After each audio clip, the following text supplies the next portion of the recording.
In the vast expanse of the Milky Way, where countless civilizations had long since mastered interstellar travel, one planet remained an enigma: Earth. Recently inducted into the Galactic Federation, Earth was still considered a frontier world, its inhabitants a source of fascination and trepidation for the rest of the galaxy. Zork and Blip, two young Zorgonians from the technologically advanced planet Xenon, could hardly contain their excitement when they were selected for the prestigious intergalactic exchange program. Their destination: a small elementary school in a place called Midwest America on the mysterious planet Earth. As they prepared for their journey, their parents couldn't hide their concern. Zork's mother, her iridescent scales shimmering with anxiety, pulled her child aside. "Be careful around the human offspring," she warned, her mandibles chittering nervously. "They're unpredictable." Blip's father, a respected xenobiologist, added gravely, "There are rumors, but surely they can't be true.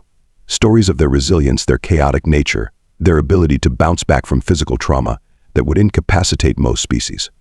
But remember, they're just stories." The two friends dismissed these concerns as exaggerated tales meant to scare gullible youngsters. After all, how dangerous could small, squishy creatures without scales, tentacles, or even a proper exoskeleton be? Their journey to Earth was uneventful, filled with excited chatter about all they would learn and experience. Upon arrival, they were greeted by their host families, who seemed pleasant enough, if a bit loud and energetic by Zorgonian standards. On their first day at Earthling Elementary, Zork and Blip were assigned to Ms. Johnson's third-grade class. At first, everything seemed normal, even a bit underwhelming. The human children were indeed smaller than adult humans, just as Zorgonian children were smaller than adult Zorgonians. They sat at desks, listened to their teacher, and raised their hands to answer questions. Zork and Blip exchanged glances, wondering what all the fuss had been about. But then, recess began. As the children poured onto the playground, Zork and Blip watched in mounting horror as chaos erupted. A group of girls began chanting in a circle, their voices rising to a fever pitch that made the alien sensory organs vibrate uncomfortably. Boys chased each other at breakneck speeds, colliding with playground equipment and bouncing back up as if nothing had happened. One child hung upside down from the monkey bars, face turning an alarming shade of red, while another spun so fast on the merry-go-round that Blip's three stomachs churned in sympathy.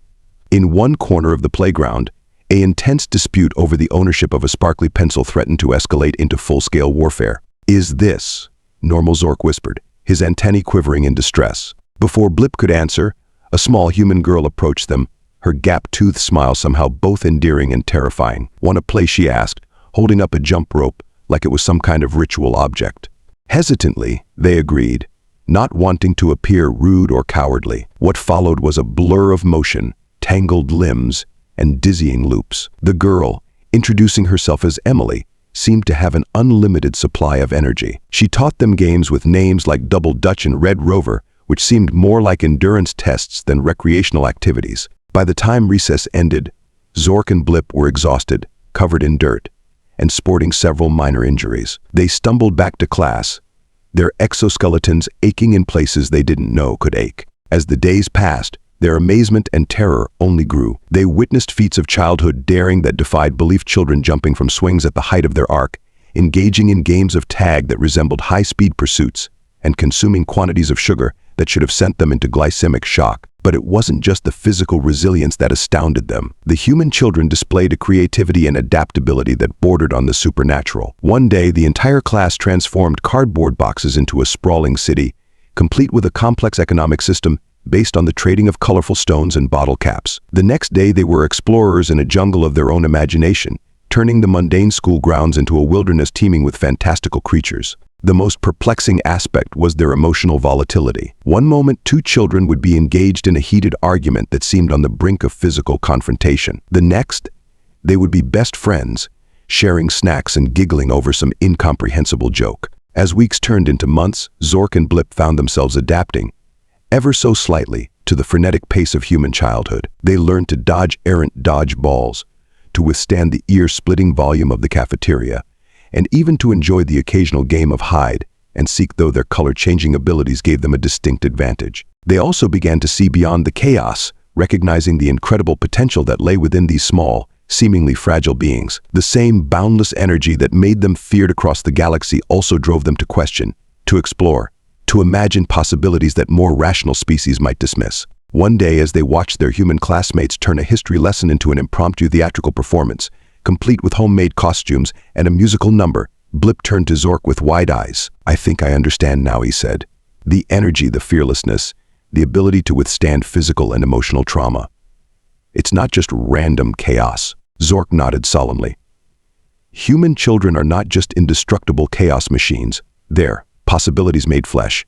Every one of them contains the potential to reshape reality through sheer force of will and imagination." That night, as they composed their final report to the Intergalactic Exchange Board, Zork and Blip chose their words carefully. They didn't want to cause a panic, but the galaxy needed to know. "Human children are indeed a force to be reckoned with," they wrote. "Their resilience, creativity, and capacity for growth are unparalleled in our experience. While their chaotic nature may seem frightening at first, it is precisely this quality that makes them unique and valuable. As they grow, this chaos evolves into innovation, adaptability, and a perspective that could greatly benefit the Galactic Federation." They concluded their report with a recommendation: "We suggest increased interaction with human children, under controlled circumstances, for all species. Their ability to think outside conventional boundaries and their unrestrained imagination could be the key to solving problems that have puzzled the galaxy for eons.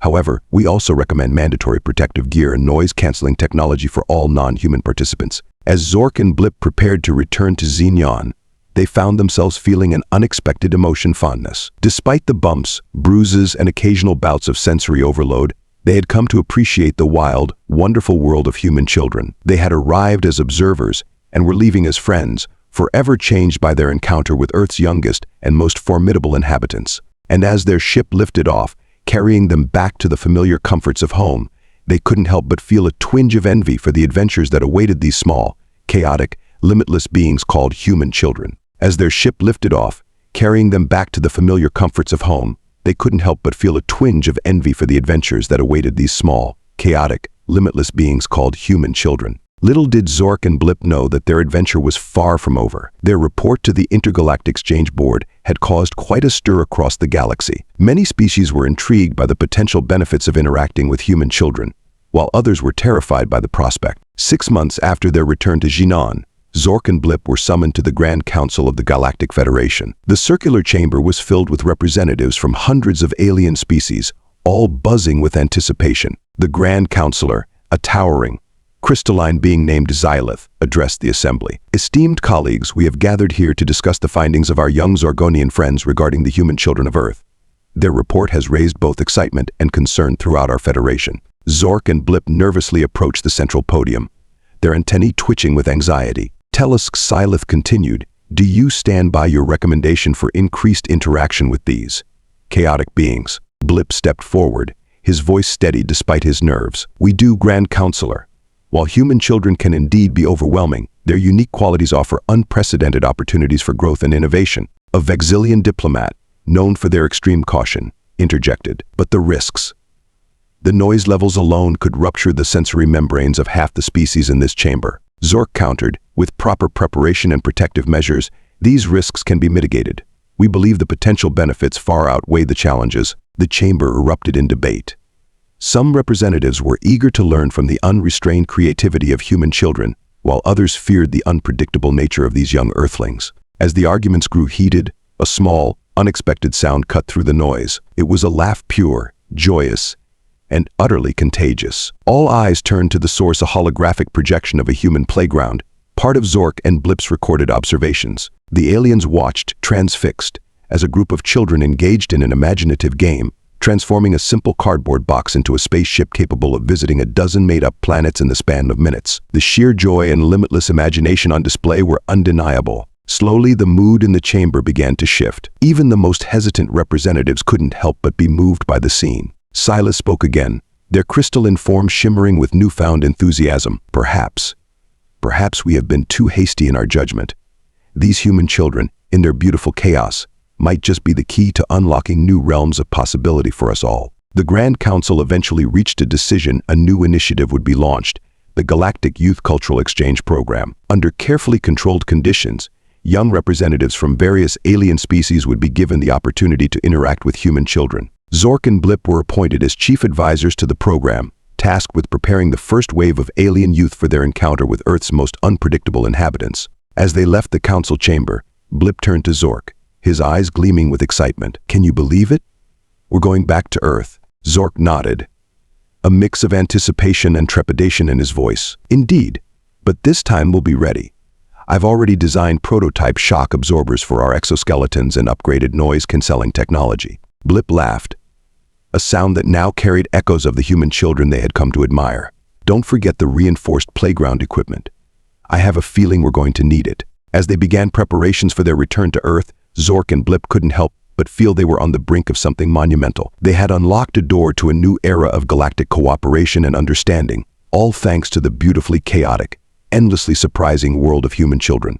The galaxy would never be the same again, and somehow, that seemed like a wonderful thing. The galaxy would never be the same again, and somehow, that seemed like a wonderful thing. 6 Earth months later, the first official Galactic Youth Cultural Choral Exchange program was underway. A specially designed space station, whimsically named Stardust Playground, orbited Earth, hosting dozens of young aliens from across the galaxy alongside a group of eager human children. Zork and Blip, now adorned with medals of honor from the Galactic Federation, watched from the observation deck as the inaugural meeting began. They had spent weeks preparing both the alien and human participants, but nothing could truly prepare anyone for this moment. The human children burst into the main hall with their characteristic energy, immediately filling the space with laughter, shouts, and rapid-fire questions. The young aliens, despite their thorough briefings, were momentarily stunned by the sensory onslaught. A young Vexillion, looking overwhelmed, turned to Blip. "Is it always like this?" she asked, her feather-like sensory organs quivering. Blip smiled reassuringly. "Oh no," he replied, "sometimes it's much louder." But as the initial shock wore off, something magical began to happen. A Quantuvian child, fascinated by a human girl's sparkly hair clips, struck up a conversation about Earth fashion. Soon they were excitedly swapping accessories, the Quantuvian's color-changing skin adapting to match the glittery clips. In another corner, a group of Zorgonian and human boys were engrossed in an impromptu game that seemed to combine elements of Earth basketball and zero-gravity acrobatics. The result was chaotic, slightly dangerous, and utterly enthralling to watch. A young crystalline, initially terrified of the human children's rough-and-tumble play, found herself being gently taught how to make friendship bracelets. Her crystal appendages, once thought too delicate for such activities, proved perfect for intricate knotwork. As the day progressed, Zork and Blip watched in amazement as barriers broke down and unlikely friendships formed. The universal language of play bridged gaps that countless diplomatic meetings had failed to cross. There were, of course, some hiccups. A misunderstanding over the rules of tag led to a brief interspecies chase through the zero-gravity corridors. The station's nutrition synthesizers struggled to keep up with the combined appetites of growing beings from a dozen different worlds. And more than once, the universal translators glitched trying to interpret the rapid, slang-filled speech of excited human preteens. But for every challenge, there was a moment of pure wonder. A human child's innocent question about a Nebulonian's home world led to an impromptu astronomy lesson, with children from across the galaxy sharing stories of their native stars. A clumsy collision between a human boy and a gelatinous blob child resulted not in tears, but in peals of laughter as they discovered the comedic potential of the blob's malleable form. As the first day of the exchange drew to a close, Zork and Blip gathered all the participants for a final reflection. "What did you learn today?" Zork asked, curious to hear their perspectives. A human girl raised her hand eagerly. "I learned that even though we look different, we can still be friends. And that some aliens can change colors, which is so cool." A young Zorgonian added, "I learned that human games are crazy, but really fun. And that humans have something called imagination that lets them turn boring things into amazing adventures." One by one, children from Earth and beyond shared their discoveries, each revelation a small step towards greater understanding and unity. As the participants departed for their respective quarters, tired but buzzing with excitement for the days to come, Zork turned to Blip. "You know," he said thoughtfully, "I think we may have underestimated the impact of this exchange." Blip nodded, his antennae curled in an expression of contentment. "Indeed. We thought we were teaching the galaxy about human children, but it seems human children are teaching the galaxy about itself." Years later, as the first generation of Galactic Youth Cultural Exchange participants grew into adulthood, the effects of the program became clear. Diplomatic relations flourished, powered by friendships forged in childhood. Scientific breakthroughs multiplied as researchers approached problems with the creative, boundary-pushing spirit they had cultivated during the exchanges. Art and culture across the galaxy exploded with new forms, blending traditions from hundreds of worlds. And on countless planets, in schools and homes and playgrounds, Children of all species played games that had originated in that first chaotic, wonderful exchange. The fearsome reputation of human children had transformed into one of admiration and inspiration. Zork and Blip, now respected elders in the Galactic Federation, often reflected on that first trip to Earth that had started it all. They had gone seeking to understand why human children were feared throughout the galaxy. They had returned with the key to the galaxy's bright future. As they watched the latest group of exchange participants board a ship bound for Earth, Blip chuckled. "You know," he said to Zork, "I still don't think the galaxy is fully prepared for human children." Zork's mandibles clicked in amusement. "My friend," he replied, "I don't think the galaxy will ever be fully prepared for human children. And that's precisely what makes it all so wonderfully exciting." And with that, they turned their gaze to the stars, ready for whatever new adventures the universe and its youngest inhabitants might bring.